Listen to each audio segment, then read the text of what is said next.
The ക്ലിക്കുള്ള നാളത്തെ promo റിവ്യൂലേക്ക് എല്ലാവർക്കും സ്വാഗതം. അങ്ങനെ നമ്മൾ ഹരീഷിൻ്റെ വർക്ക്ഷോപ്പിലേക്ക് നമ്മൾ സുധീഷ് വരുന്നുണ്ട് കേട്ടോ. അപ്പം നമ്മൾ സുധീഷിന് സങ്കടമൊക്കെ ആയിട്ട് നമ്മൾ ഹരീഷിൻ്റെ വർക്ക്ഷോപ്പിൽ വരുന്നുണ്ട്. പറയുന്നത് എന്താണ് ഇങ്ങനെയൊക്കെ ആയിപ്പോയത്, ഞാൻ ഇങ്ങനെയൊന്നും ആവുമെന്ന് വിചാരിച്ചതല്ല എന്ന് പറയുന്ന സമയത്ത് നമ്മൾ സുധീഷ് പറയുന്നത്, ഞാൻ അന്നേ ഏട്ടൻ്റെ അടുത്ത് പറഞ്ഞു ഇത് വേണ്ടാത്ത വയ്യാവലി ആവുമെന്ന്. അപ്പം കേൾക്കത്തില്ല. അപ്പം നിധിയേട്ടത്തിയാണെങ്കിൽ ദേഷ്യം പിടിപ്പിക്കാൻ വേണ്ടി ചെയ്തതല്ലേ, ഇപ്പോൾ എന്തായി അവസ്ഥ എന്നൊക്കെ ചോദിക്കുന്നുണ്ട് കേട്ടോ. അപ്പം ഇങ്ങനെ സംസാരിച്ചുകൊണ്ടിരിക്കുമ്പോൾ നമ്മളെ നീതു വരുന്നുണ്ട് കേട്ടോ അങ്ങോട്ട്. അപ്പം നീതു വയ്ക്കുന്നത് എന്താ പ്രശ്നം എന്ന് ചോദിക്കുമ്പോൾ ഒരു പ്രശ്നമില്ല, ഇത് വേറെ കാര്യമാണെന്ന് പറയുന്നുണ്ട് കേട്ടോ. അപ്പം നമ്മളെ നീതു ആണെങ്കിൽ സുധീഷ് ചേട്ടൻ്റെ അടുത്ത് ചോദിക്കുന്നുണ്ട്, സുധീഷ് ചേട്ടൻ ഞാൻ ഒരു കാര്യം ചോദിക്കട്ടെ, ഇപ്പം സുധീഷ് ചേട്ടൻ്റെ അടുത്ത് വീട്ടുകാരാണോ അതോ നിധിയേട്ടത്തിയാണോ വലുതെന്ന് ചോദിച്ചാൽ സുധീഷ് ചേട്ടൻ ആരെ പേര് പറയുമെന്ന് പറഞ്ഞു. അത് ആരെയില്ല, ഞാൻ നിധിയെ തന്നെ വേണമെന്നേ പറയത്തുള്ളൂ എന്ന് പറയുന്നുണ്ട് കേട്ടോ. അപ്പം നമ്മളെ നീതു ആണെങ്കിൽ ഹരീഷിൻ്റെ അടുത്ത് പറയുന്നുണ്ട്, കണ്ട നീ കേട്ട് പടി, നിൻ്റെ അടുത്ത് ഞാനാണോ വലുത് വീട്ടുകാരാണോ വലുതെന്ന് ചോദിച്ചാൽ നീ ഉടനെ പറയും നിൻ്റെ വീട്ടുകാരാ വലുതെന്ന് പറയത്തുള്ളൂ എന്ന് പറയുന്നത്. അപ്പം നമ്മൾ ഹരീഷ് പറയുന്നുണ്ട്, അതിന് സുധീഷ് അല്ലല്ലോ ഞാൻ ഹരീഷാണെന്ന് പറയുന്നുണ്ട് കേട്ടോ. ഇത് കേൾക്കുന്ന സമയത്ത് നമ്മൾ സുധീഷിനാണെങ്കിൽ ഒന്ന് ഷോക്ക് ആവുകയൊക്കെ ചെയ്യുന്നുണ്ട്. സംസാരിച്ചുകൊണ്ടിരിക്കുന്ന സമയത്താണെങ്കിൽ നമ്മൾ സുധീഷിനൊരു ഫോൺ വരുന്നുണ്ട് കേട്ടോ. അപ്പോൾ നമ്മൾ സുധീഷാണെങ്കിൽ ആ ഫോണും കൊണ്ട് മാറി അങ്ങോട്ട് പോകുന്ന സമയത്ത് നമ്മൾ ഹരീഷാണെങ്കിൽ പിറകെ പോയി ചോദിക്കുന്നുണ്ട്, ആരാ സുധീഷ് ചേട്ടാ വിളിച്ചെന്ന് നോക്കിയപ്പോൾ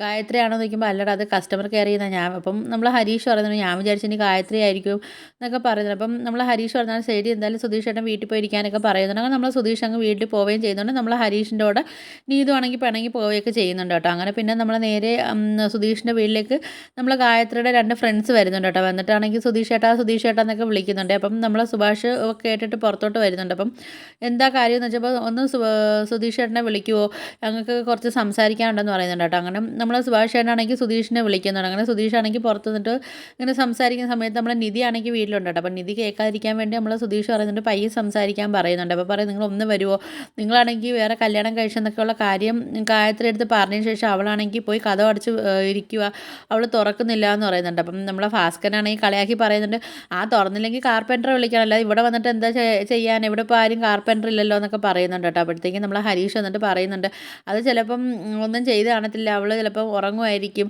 അല്ലാതെ എന്താ സംഭവിക്കാനാണെന്നൊക്കെ നമ്മൾ ഹരീഷും പറയുന്നുണ്ട്. പിള്ളേരെ സമാധാനപ്പെടുത്തിയൊക്കെ വിടുന്നുണ്ട് കേട്ടോ. അങ്ങനെ പിന്നെ നമ്മൾ സുധീഷ് അകത്തോട്ട് കയറി ചെല്ലുന്ന സമയത്ത് നമ്മൾ സുഭാഷേട്ടൻ ഒരുപാട് വഴക്ക് പറയുന്നത്, നിനക്ക് അന്നേ ഞങ്ങൾ പറഞ്ഞില്ലേ ഇത് വേണ്ടാത്ത വേലയെ, കുറേ സ്പ്രേയും അടിച്ച് അവനാണെങ്കിൽ ബസ് സ്റ്റോപ്പിൽ പോയി നിന്നിരിക്കുന്നത്, എത്രയും വട്ടം ഞങ്ങൾ പറഞ്ഞത് ഇത് വേണ്ടാത്തതാണെന്നൊക്കെ.